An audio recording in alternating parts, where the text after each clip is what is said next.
what had done that they might need to help.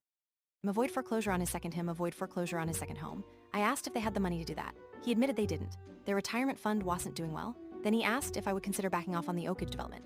Maybe find a way to exclude Jake's property from the assessment. I told him he'd think about it.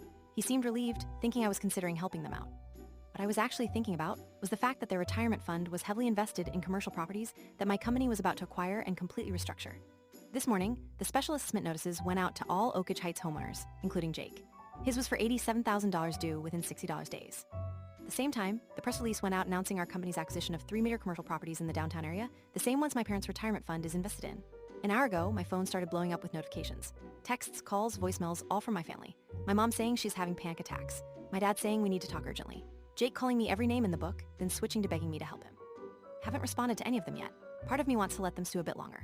Let them feel a fraction of the humiliation and helplessness they've made me feel for years. The other part of me is sitting here wondering if I've gone too far. If turning their financial lives upside down is an appropriate response to years of emotional abuse. If becoming the villain in their story is worth it. But then I remember Jake's smirk when he called me a failure. Mom's casual cruelty when she said they pretend I don't exist. My dad throwing money on my table like I was begging for change. I will update again once I decide what to do next. But right now, I'm leaning toward letting them learn the hard way that actions have consequences. Final update. It's been 2 weeks since my last update and holy things have been intense. Thanks for all the support on my previous posts. Reading your comments actually helped me stay firm when things got tough. After ignoring my family's calls and messages for 3 days, I finally agreed to meet them. Not because I felt bad or was ready to forgive them, but because I wanted to see them face to face when they realized exactly how badly they'd up. I suggested meeting at a coffee shop downtown, neutral territory. I got there early and grabbed a corner table where I could see the door. My parents arrived first, looking like they hadn't slept in days.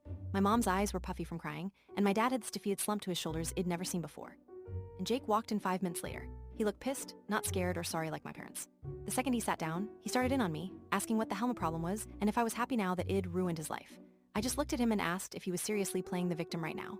Reminded him that he started this by humiliating me in front of an entire restaurant and my co-workers. He's the one who told a stranger I was such an embarrassment they tell people I am in prison.